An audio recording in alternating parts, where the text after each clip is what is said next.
ಭಾರತದ ಮೊಟ್ಟ ಮೊದಲ ಪ್ರಧಾನಿ, ಸ್ವಾತಂತ್ರ್ಯ ಹೋರಾಟಗಾರ, ಅತಿ ದೀರ್ಘಕಾಲ ಪ್ರಧಾನಮಂತ್ರಿಯಾಗಿ ಅತಿ ದೀರ್ಘಕಾಲ ಸ್ವಾತಂತ್ರ್ಯ ಹೋರಾಟದಲ್ಲಿ ಜೈಲು ವಾಸ ಮಾಡಿದಂತ ಮಹಾನ್ ಚೇತನ ಪಂಡಿತ್ ಜವಾಹರ್ಲಾಲ್ ನೆಹರು ಅವರ ಪುಣ್ಯತಿಥಿಯ ಕಾರ್ಯಕ್ರಮಕ್ಕೆ ಬಂದಿದ್ದೇನೆ. ಅವರು ಕೊಟ್ಟಂತ ಪಂಚವಾರ್ಷಿಕ ಯೋಜನೆಗಳು, ಭಾರತ ದೇಶದಲ್ಲಿ ಕೈಗಾರಿಕಾ ಕ್ರಾಂತಿ ಬಗ್ಗೆ ಇವತ್ತು ಅವರ ಚಿಂತನೆ, ಅವರ ಕಾರ್ಯಕ್ರಮಗಳು ದಾರಿದೀಪವಾಗಿದೆ. ಅದಕ್ಕೆ ಅವರ ಸ್ಮರಣೆ ದಿನ ಇವತ್ತು ಪ್ರದೇಶ ಕಾಂಗ್ರೆಸ್ ಸಮಿತಿ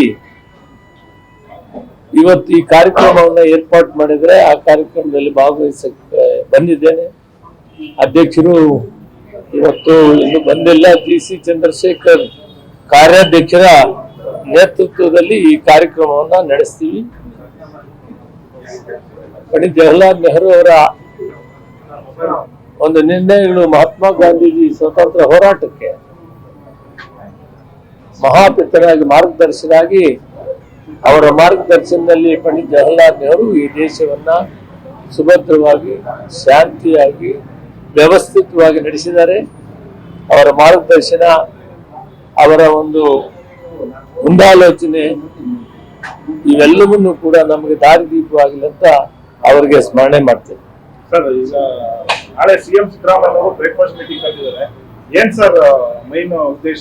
ಇಲ್ಲಿವರೆಗೂ ನಡೆದ ಎಲ್ಲ ಪೇಪರ್ಗಳಲ್ಲಿ, ನಿಮ್ಮ ಟಿವಿಗಳಲ್ಲಿ ನೋಡಿದೀವಿ. ನಮ್ಗೆ ಯಾವುದೂ ಗೊತ್ತಿಲ್ಲ.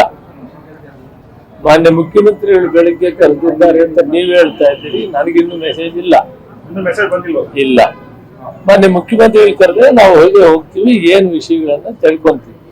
ಸರ್, ಇವತ್ತು ಅವರು ಮೀಟಿಂಗ್ಗೆ ನಾವು ಬೆಳಗ್ಗೆ ಮಾನ್ಯ ಮುಖ್ಯಮಂತ್ರಿಗಳು ಕರೆದಿರೋ ಮೀಟಿಂಗ್ಗೆ ಭಾಗವಹಿಸ್ತೇವೆ.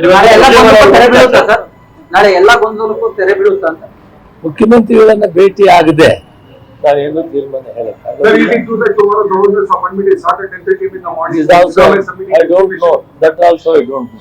No information talk. Only the Honorable Chief Minister. We calls tomorrow.